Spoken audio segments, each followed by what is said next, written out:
A seguir, na Rádio Web Holonomia, a voz do autoconhecimento, com Marli Solanovski. Educação Já. Quero falar de uma coisa. Adivinha onde ela anda? Deve estar dentro do peito ou caminha pelo ar. Pode estar aqui do lado, bem mais perto que pensamos. A folha da juventude é o nome certo desse amor. Já podaram seus momentos,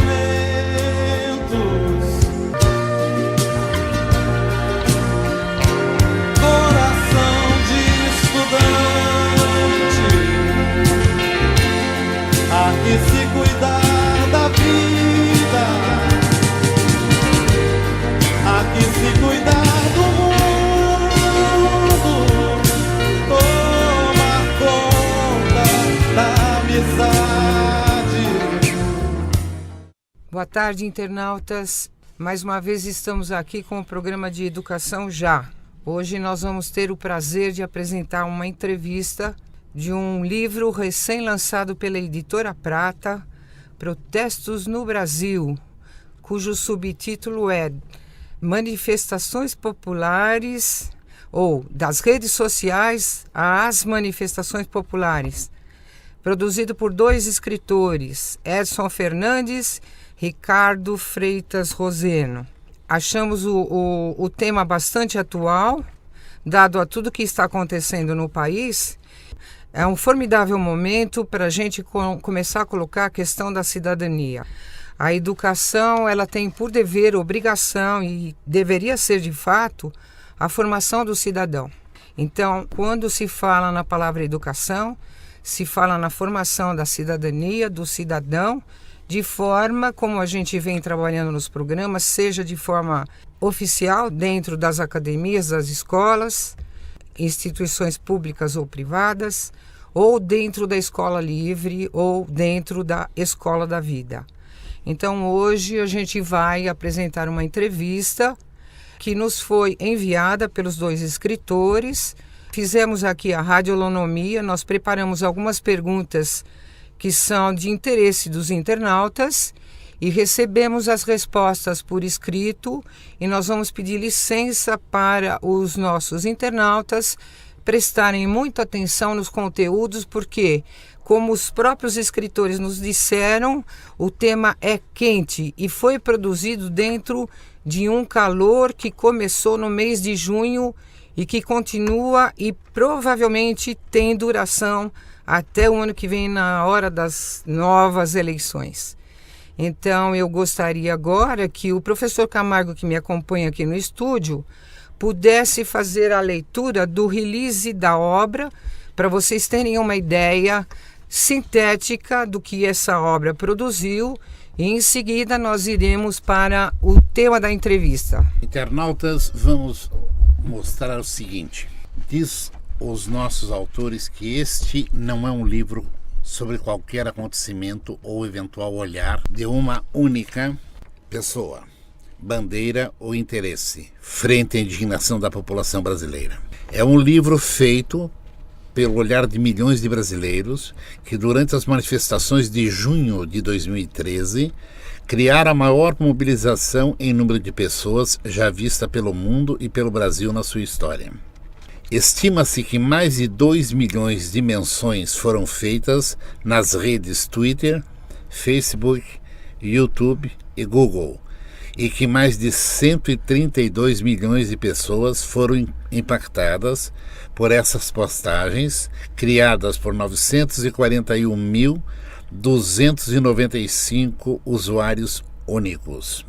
Desprezo pelos políticos corruptos, revolta contra todo roubo de verba pública, alto preço de passagens dos transportes públicos, insatisfação com os investimentos em educação e saúde e os 33 bilhões de reais projetados para o gasto na Copa do Mundo foram alguns das muitas revoltas que levaram o povo brasileiro a bradar nas ruas. Na primeira pesquisa do Ibope, feita entre 15 e 17 de junho, 60% dos entrevistados acreditavam que os protestos continuariam até a redução das tarifas de transportes e 33% acreditavam que os protestos permaneciam mesmo após a redução das tarifas. Protesta Brasil, dos professores Edson Fernandes e Ricardo Freitas Rosenos, levanta o papel das redes sociais, os ativistas digitais e os impactos na sociedade durante as manifestações. Discute o problema das bandeiras partidárias e dos profissionais de mídia hostilizados. Revela a violência entre os manifestantes pacíficos e os grupos radicais e a polícia e aponta os políticos acuados pelo grito do povo, o que possivelmente continuará transformando a vida dos brasileiros. A herança da ditadura militar no Brasil permaneceu como um DNA desde o golpe de 64, infectando a democracia brasileira. No Estado democrático, a polícia não pode usar os mesmos mecanismos que um Estado ditatorial usa. Criar novos modelos de segurança requer rever os princípios em um regime de Estado democrático, cuja força policial e o poder dos governos sejam alinhados com os direitos da sociedade civil. Esta é uma obra quente, viva e verdadeira que acompanha e analisa detalhadamente o movimento popular de cada dia, com aqueles que compartilham o sonho de mudar o país para melhor e o respeito por aqueles que fazem desta mudança um Brasil novo. Aí está o fundamento do nosso livro do Edson. Gostaria de mencionar que esta obra ela é recentemente lançada na Livraria Cultura através de debate no dia 26 de agosto passado. A obra está sendo divulgada no país todo. Esperamos que ela, com certeza, vai dar um suporte não só de pesquisa e descrição dos fatos e acontecimentos que ela contém, mas ela também poderá dar suporte para toda uma juventude e para toda uma mídia social que hoje é ponta de lança nos movimentos sociais que estão acontecendo aqui no Brasil. Então eu vou falar um pouquinho do mini currículo dos autores. O Edson Fernandes, ele é um doutor em comunicação e mestre em comunicação pela USP e pela PUC. Ele é um escritor, ele tem vários livros já escritos, ele é um professor universitário, ele é um colaborador com artigos, Correio de Rondônia. Nosso outro escritor, o Ricardo Freitas Roseno, ele é publicitário, especialista nas mídias sociais e como professor universitário também, ele trabalha com marketing, comunicação e mídias sociais. Então ele está desenvolvendo um trabalho excelente e por isso também o coautor desse livro. Eu tentei elaborar perguntas que fossem próprias do nosso momento, ou seja, a curiosidade que os internautas podem ter com esse tema que está fervendo no nosso país. Dentro do nosso programa, nós temos assim a possibilidade de que os internautas interajam conosco. Então nós temos o ouvinte @radiotvolonomia.com.br. Então vamos à primeira pergunta. A curiosidade que não é só minha, acredito que dos internautas e do país inteiro. As manifestações começaram em junho. Minha pergunta dirigida aos dois autores, aos dois escritores foi: como é que essas manifestações iniciadas em junho mudaram elas alguma coisa no país desde que nós estamos agora no mês de setembro? E a população provavelmente está fazendo essa pergunta todos os dias. Então o professor Camargo vai dar a resposta dos autores. A resposta dos autores é a seguinte: as mudanças populares mudaram primeiramente a consciência do povo, que mostrou ser mais crítico, exigindo mudanças, criando mais debate no redor dos problemas que o Brasil vive. Houve a conquista da redução da tarifa de transportes públicos de 20 centavos, no caso de São Paulo. Outras cidades aconteceram também esta diminuição de aumento nos transportes. Mas esta conquista demonstrou que em 20 de junho, data da maior manifestação realizada cerca por 1,5 milhão de pessoas, pararam cerca de 120 cidades brasileiras e era possível ver que havia o anseio pela mudança do povo brasileiro. Depois, a PEC 37 foi derrubada durante a noite pelos deputados. Talvez o mais importante é que o cidadão percebeu que ele tinha uma poderosa arma e força de milhares de pessoas unidas na rua por uma única causa, ainda que múltiplas reivindicações tomassem a cena nas ruas. A diferença entre as pautas criaram muito debate sobre a insatisfação da população e chamaram a atenção dos políticos e da mídia. Essa luta continua pela busca de um país com mais justiça, verdade e investimento nos setores básicos de sobrevivência, como saúde, educação, transporte, contra a corrupção, contra os gastos excessivos na construção e reforma de estádios de futebol para a Copa do Mundo, projetados em 33 bilhões de reais, e a impunidade de políticos que foram julgados, condenados e ainda não cumprem pena pelo crime que cometeram contra a nação. Ok. Vejam, internautas, processo de pesquisa do Edson e do Ricardo vai passo a passo levantando os fatos, os acontecimentos e descrevendo tudo o que o país vem vivendo a partir do mês de junho.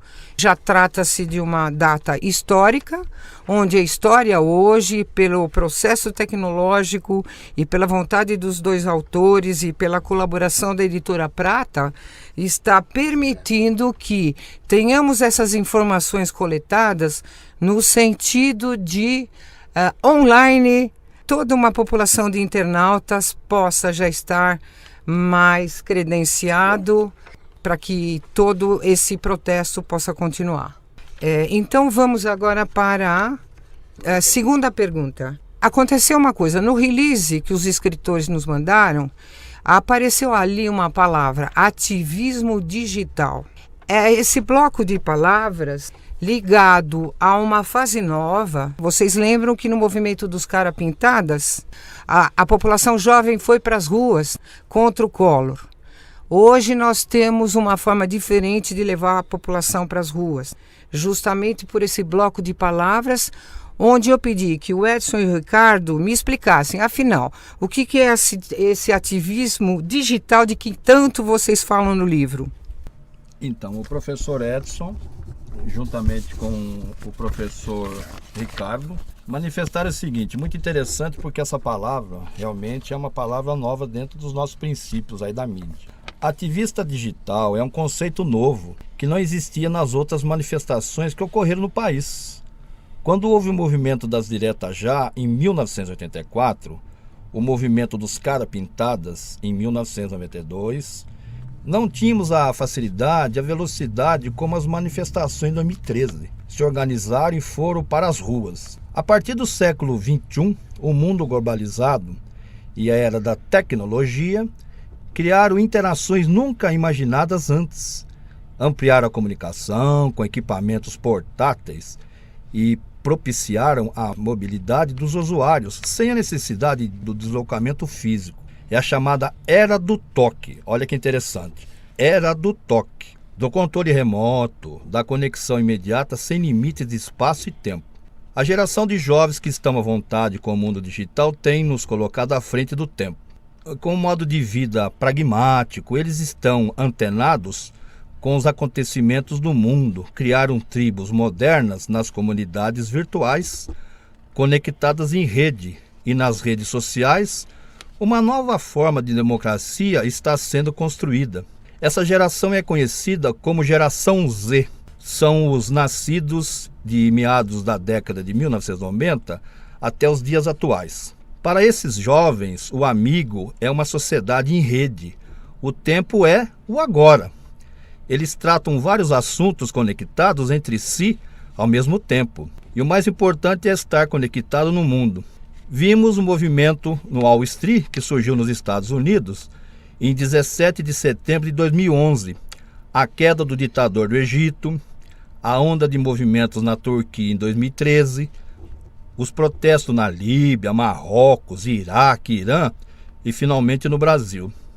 Há uma força extraordinária nesses ativistas digitais, que se reúnem na internet e nesse espaço virtual, promove suas reivindicações e organiza os protestos, como em 7 de setembro último, dividindo a atenção com os desfiles comemorativos cívicos pelo Brasil. Vejam, internautas, então, como os tempos mudaram e continuam mudando em uma ótima aceleração. Então, a partir do ativismo digital, muda a forma, muda a ação, muda aquilo que antigamente nós chamávamos de revolução. Hoje, o poder da mídia e a força jovem, a partir desse ativismo digital, criou a possibilidade de movimentos que não se esperava mais no país, apesar de toda a corrupção. Então, é uma nota 10 para esses jovens ativistas que levou, e conseguiu levar a população às ruas, coisa que já era uma esperança e uma vontade de toda uma população, mas que pôde só ser conseguida com a força jovem. Então, parabéns para eles e é muito interessante perceber que isso não vai parar. Então, acredito que os internautas estão fazendo a mesma pergunta que eu me fiz. Ou seja, tudo bem, com o ativismo digital aconteceu o quê? Dilma ficou assustada, o Senado, a Câmara, tal. Aí vem a próxima pergunta para os escritores, Como é que os políticos, de forma geral, reagiram naquele momento, no mês de junho, e qual é a reação deles neste momento, uma vez que a gente está sabendo que amanhã nós poderemos ter uma explosão no STF, embora essa entrevista tenha sido feita anteriormente, mas já é um dado novo, talvez para uma próxima publicação dos escritores.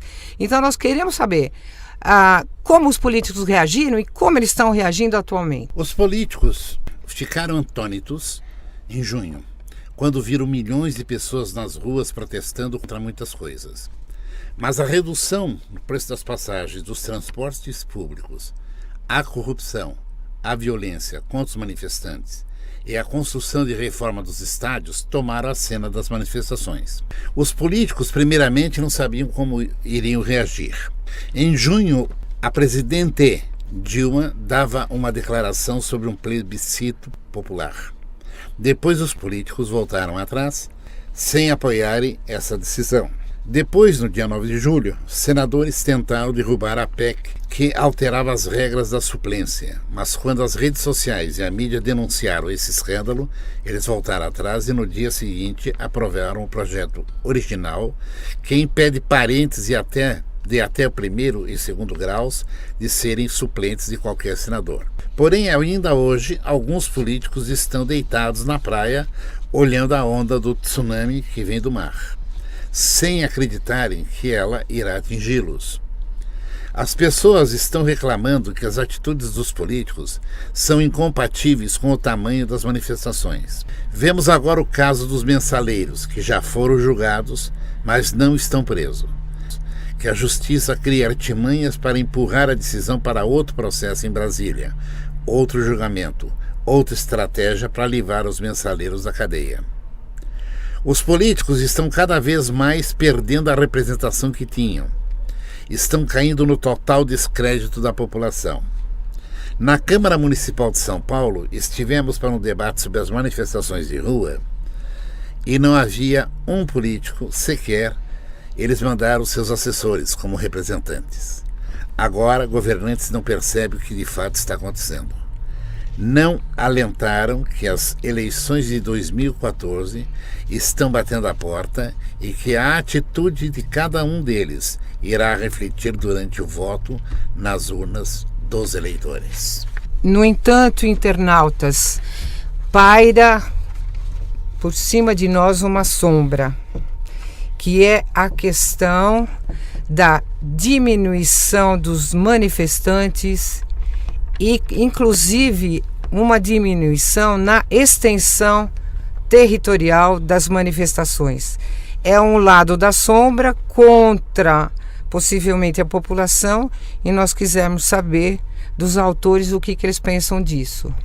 Então, a resposta dos dois autores: tem acontecido estratégias do governo que nos acaba nos lembrando um pouco dos idos de 1960, 1970 até 1980, quando você usa da violência, inclusive para dispersar manifestações pacíficas, com uma polícia que carrega o DNA do regime militar. A criação da legislação para proibir o uso de máscara no Rio de Janeiro, ou a proibição de faixas e cartazes no plenário, do Congresso Nacional, também são estratégias para o esvaziamento das manifestações. Se você quer proibir algo no Estado democrático, faça um referendo popular. Consulte o povo sobre o que deve e o que não deve ser proibido. A voz das ruas está gritando, exatamente para ser ouvida. Alguns veículos de comunicação, principalmente grandes emissoras de televisão, estão pactuando com o governo para destacar a violência nos protestos, quase que com exclusividade. Sabemos que essas estratégias inibem a decisão de uma pessoa ir às ruas. Ela fica com medo do que irá enfrentar.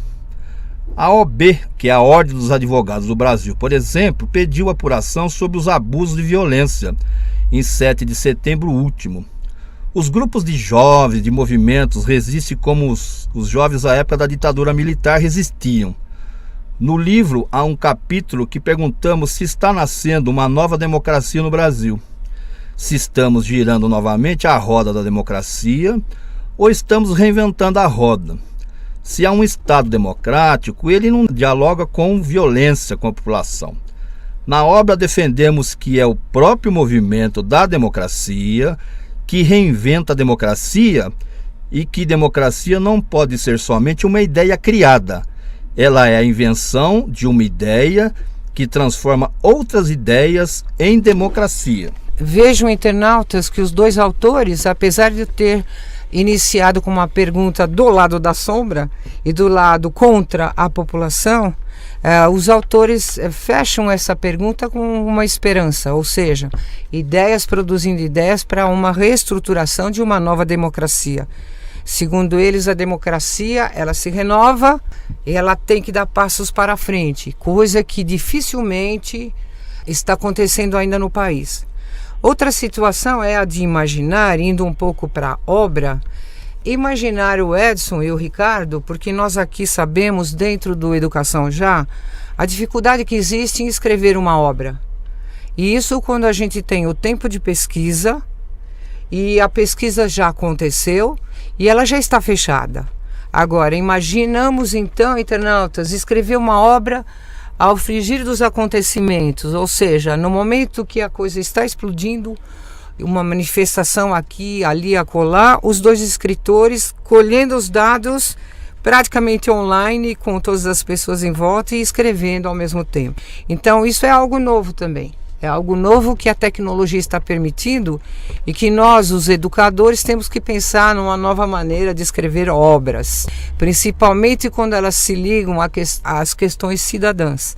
Então daí é que vem a minha pergunta: o que é que inspirou o Ricardo e o Edson a escreverem essa obra? Dizem os autores. Primeiro, foi muito emocionante ver tantas pessoas nas ruas reivindicando melhorias, cobrando justiça e verdade pelo país.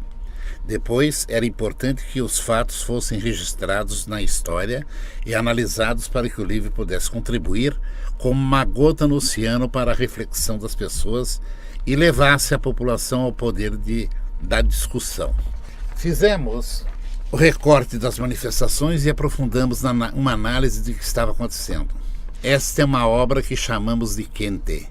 Ela era construída à medida que os fatos se desenrolavam. Foi uma experiência nova de escrever, algo que era vivo e pulsava todos os dias no país. A gente tem até um agradecimento, né, à Editora Prata, que publicou essa obra, e a facilidade ou a potencialidade e mesmo competência com que os autores nos presenteiam com essa obra quente, né? Acredito inclusive que se puder inventar uma palavra, pela quenteza da obra, nós teremos uma segunda, uma terceira, porque isso poderá nos dar suporte para que a população tenha também no lado acadêmico, dentro da escola oficial e dentro da escola da vida, um interesse maior pelas questões políticas do país, pelos seus direitos e pela cidadania.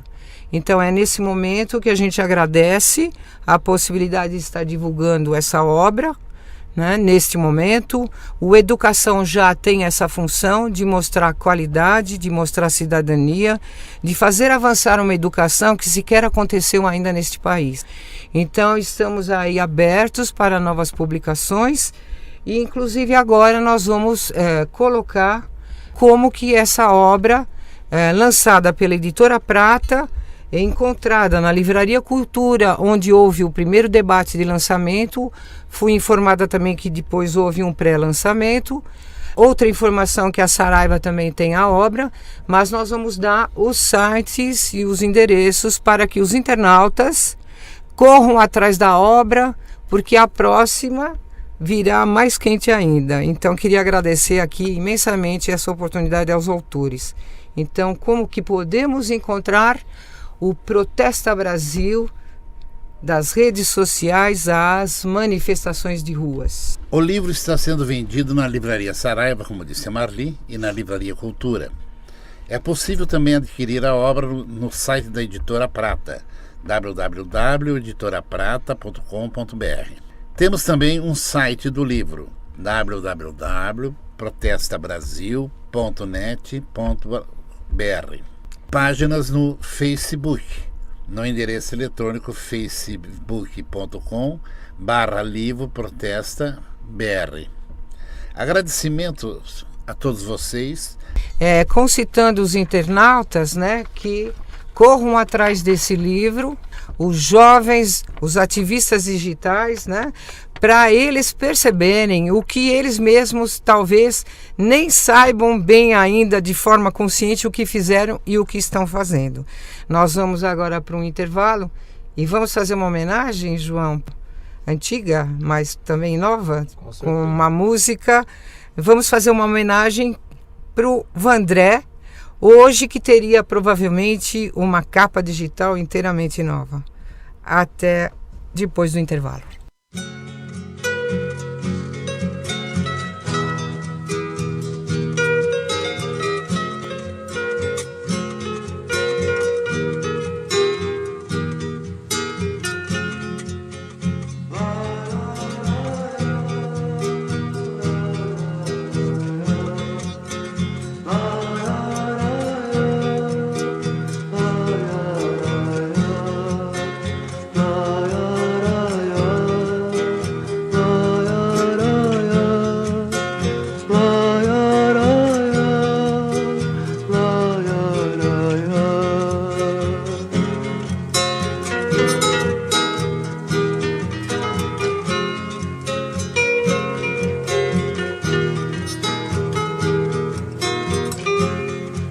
Caminhando e cantando e seguindo a canção, somos todos iguais, braços dados ou não, nas escolas, nas ruas, campos, construções, caminhando e cantando e seguindo a canção.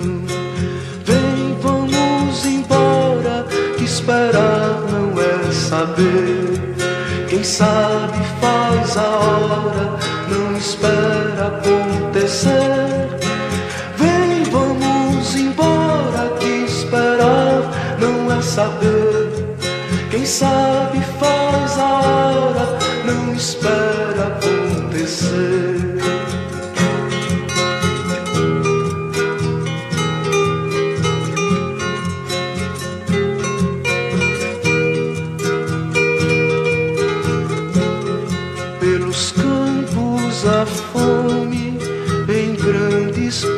corações pelas ruas marchando, indecisos cordões ainda fazem da flor seu mais forte refrão e acreditam nas flores vencendo canhão. Vem, vamos embora, esperar não é saber. Quem sabe faz a hora, não espera acontecer. Vem, vamos embora, que esperar não é saber. Quem sabe faz a hora, não espera acontecer.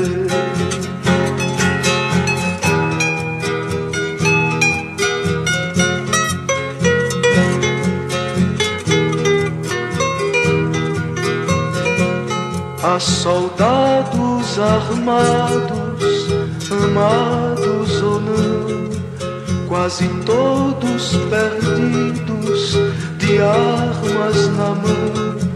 Nos quartéis lhes ensinam uma antiga lição de morrer pela pátria e viver sem razão. Vem, vamos embora, que esperar não é saber. Quem sabe faz a hora, não espera acontecer. Vem, vamos embora, que esperar não é saber. Quem sabe faz a hora, não espera acontecer.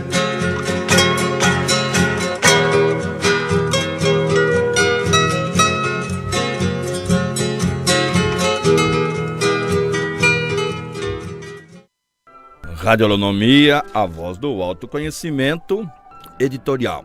Mackenzie lidera ranking dos particulares. A universidade obteve a maior nota entre as privadas da Grande São Paulo no ranking universitário. O Mackenzie foi a universidade que obteve a maior nota entre as instituições de ensino superior privadas na Grande São Paulo, avaliadas na segunda edição do ranking universitário elaborado pelo jornal Folha de São Paulo. Com 74,82 pontos de nota total, o Mackenzie ficou na 20ª posição no ranking nacional, liderado por universidades públicas. Atrás dela, na segunda posição entre as privadas da Grande São Paulo, ficou a PUC de São Paulo, com 64,06 pontos. 43ª posição no ranking nacional. A terceira colocada no ranking das universidades privadas da região metropolitana de São Paulo foi a Uninove, com 50,04 pontos, 100ª na posição nacional. As universidades públicas obtiveram as maiores notas e ficaram com todas as 14 primeiras posições. As 3 primeiras foram a USP, com 96,89 pontos, a Universidade Federal do Rio de Janeiro, com 95,64 pontos, e a Universidade de Minas Gerais, com 94,90 pontos. Repercussão. O ranking motivou reações distintas entre algumas das universidades avaliadas.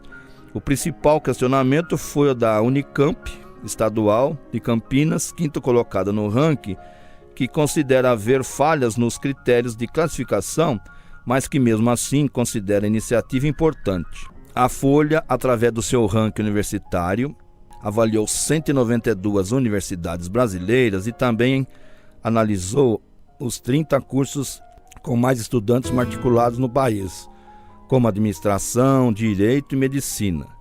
Ao considerar números absolutos como total de publicações científicas, instituições menores como a Unicamp saem perdendo, disse Álvaro Penteado, coordenador da Unicamp.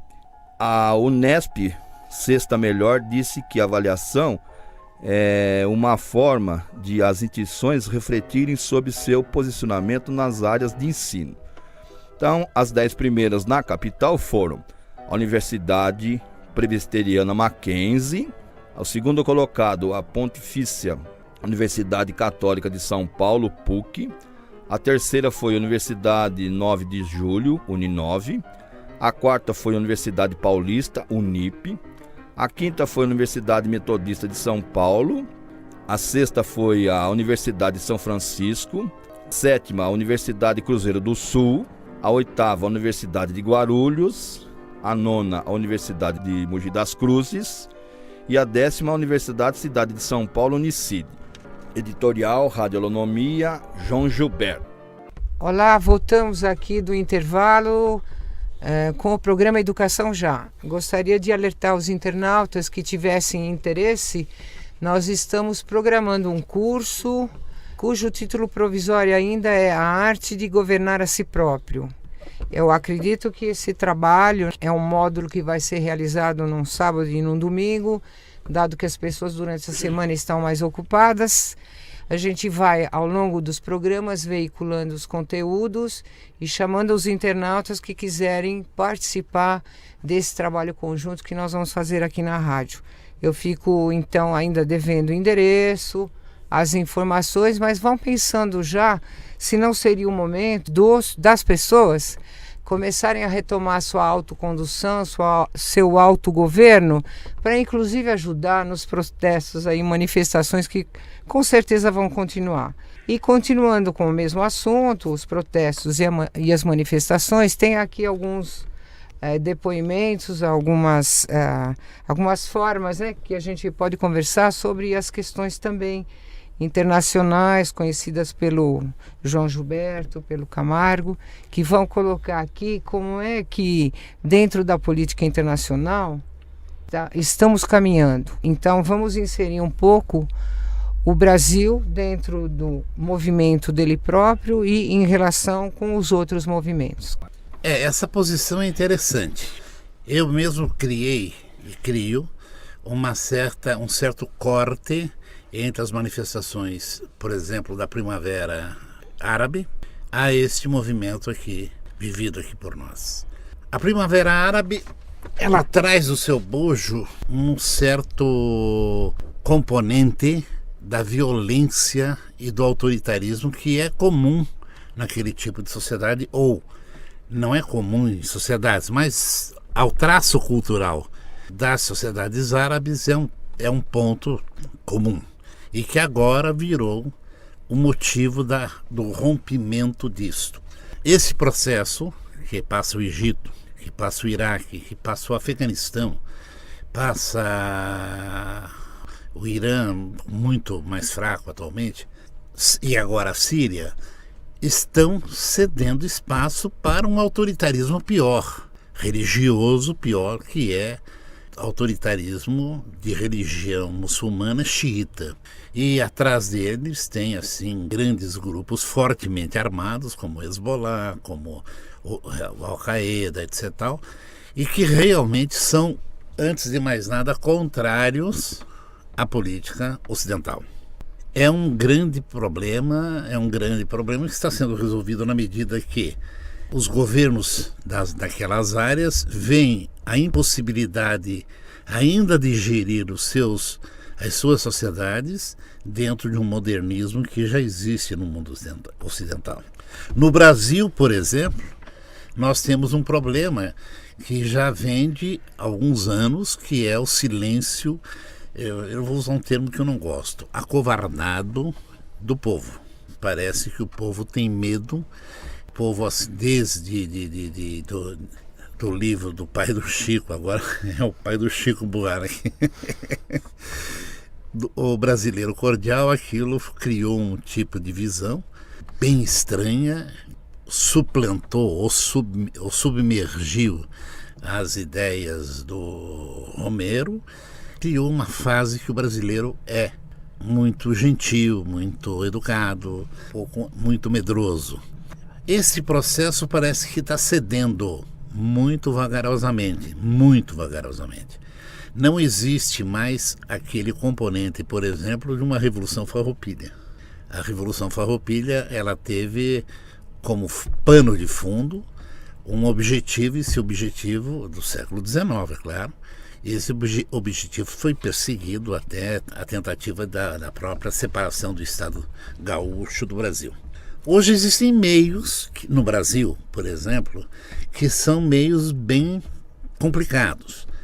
A população se mostrou violentamente bem ligada nos movimentos de junho, e de repente a gente notou, principalmente eu notei, que houve uma certa permanência, ou os partidos políticos se imiscuíram para desautorizar o tipo de movimentos.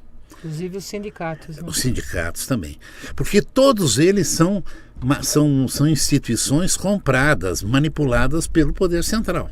Inclusive a mídia oficial, essa mídia aí está todinha, completamente tomada. Não existe um único veículo oficial de comunicação que não seja comprado pelo dinheiro farto das empresas estatais. Fora isso, agências de propaganda que recebem volumes estratosféricos de verbas, pessoas que usufruem do poder político, enfim.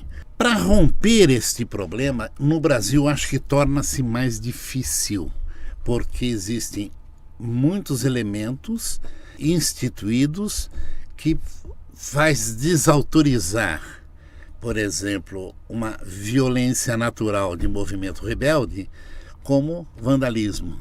Como se houver a possibilidade de fazer uma revolução sem violência. Então não é revolução, é apenas troca de guarda ou mudança de chefia. Acredito, isto sim, que no Brasil, por sermos uma sociedade com este aspecto moderno de uma mídia moderna e com uma rede social que ainda eu vou chamá-la, aliás, é a primeira vez que eu vou chamá-la, de uma rede social esotérica, porque ela não dá a todos os direitos de fazer a movimentação da rede social, só para aqueles internautas, aqueles que são especializados no campo para fazer uma mobilização dessa. Por exemplo, quero citar como atualidade. Desde que foi instituído esse julgamento do Mensalão, é minha opinião que o Palácio da Justiça, o STF, ficasse totalmente encurralado pelas pessoas para exigir justiça. A aplicação da Constituição. Exato. Não houve isto. E nós temos hoje um ônibusinho lá chamado Papuda Bus, lá na frente do Supremo, e não tem ameaça àqueles que estão agora fazendo uma votação que nós sabemos pode ser que eu me engane, mas acho que será frustrante. Se esses movimentos sociais tivessem alertados e amanhã, quarta-feira, todos estivessem sentados, não precisam ficar em pé, todos sentados na frente do Palácio da Justiça, eu duvido, mas duvido mesmo que o Celso de Mello aceitasse as emendas infringentes. Eu duvido. Veja só, você tocou no amanhã, né?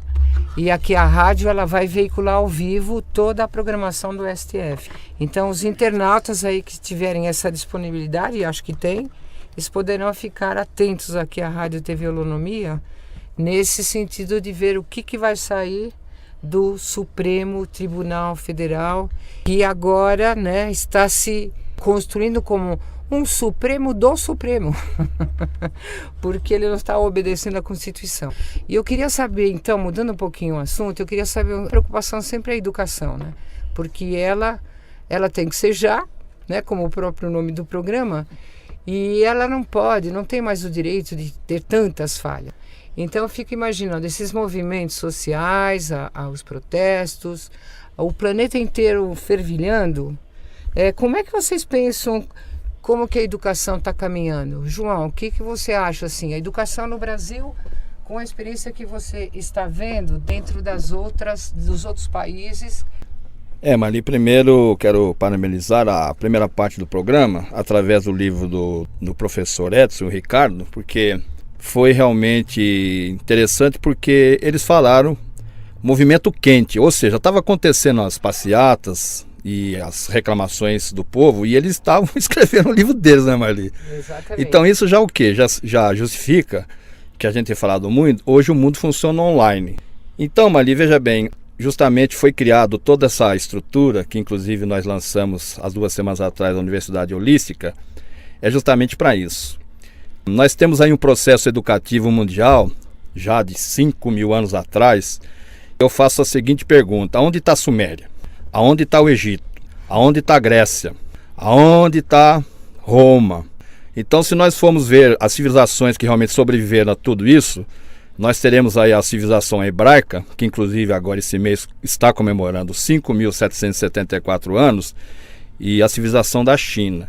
Então, o que justifica isso? Justifica que todas essas civilizações, elas incorreram no mesmo erro. Não deram sustentação para o seu povo, e através da corrupção, através da sexualidade, através até de loucura, que o professor Camargo sabe melhor do que ninguém.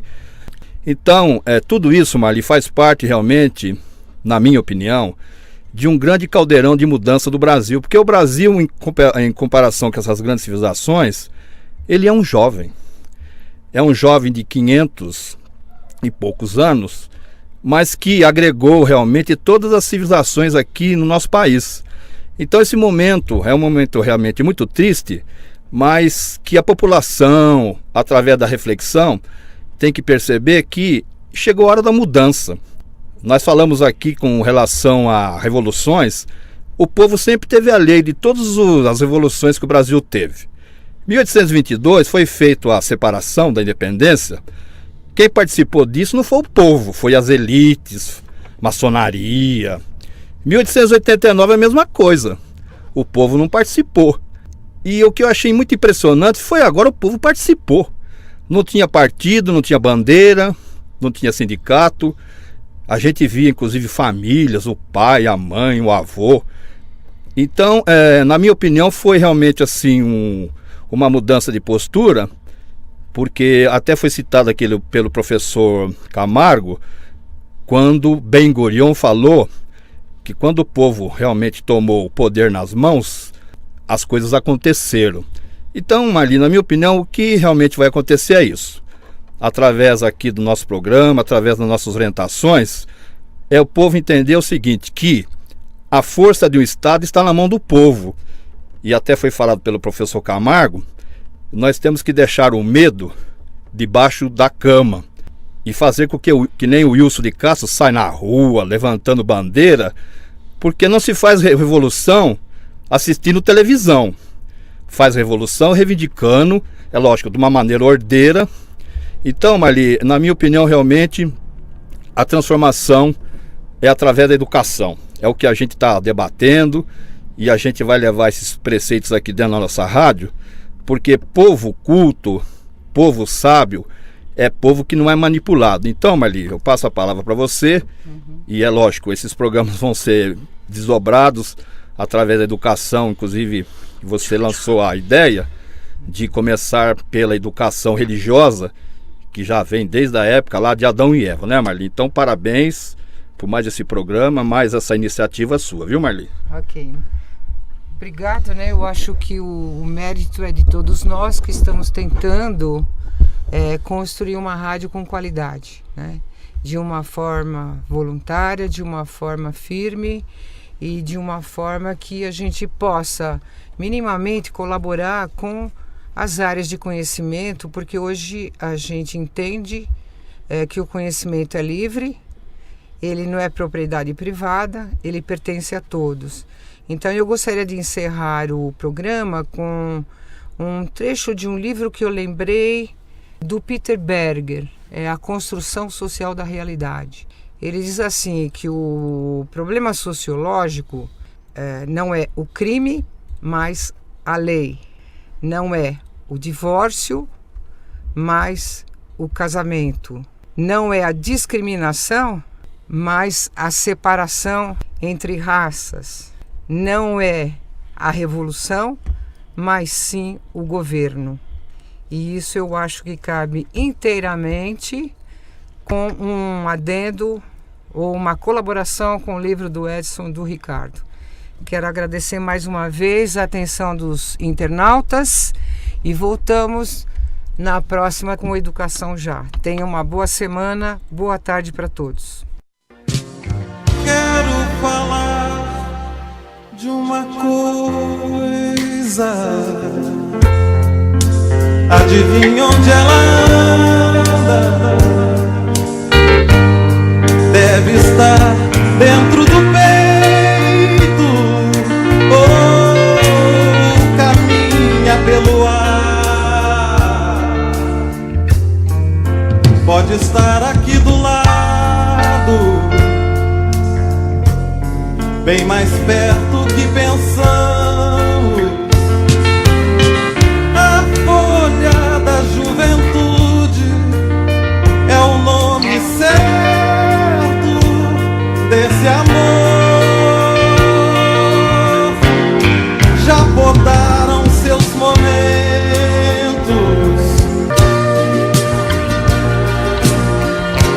coração de estudante. Há que se cuidar da vida,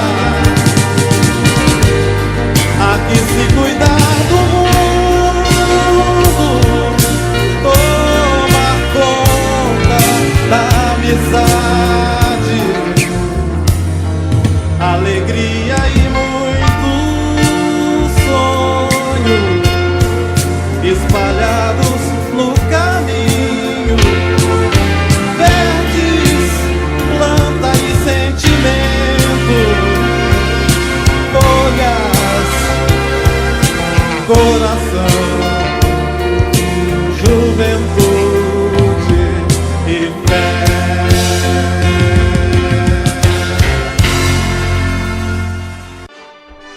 Ouviram aqui na Rádio Web Holonomia Educação Já, com Marli Solanovski.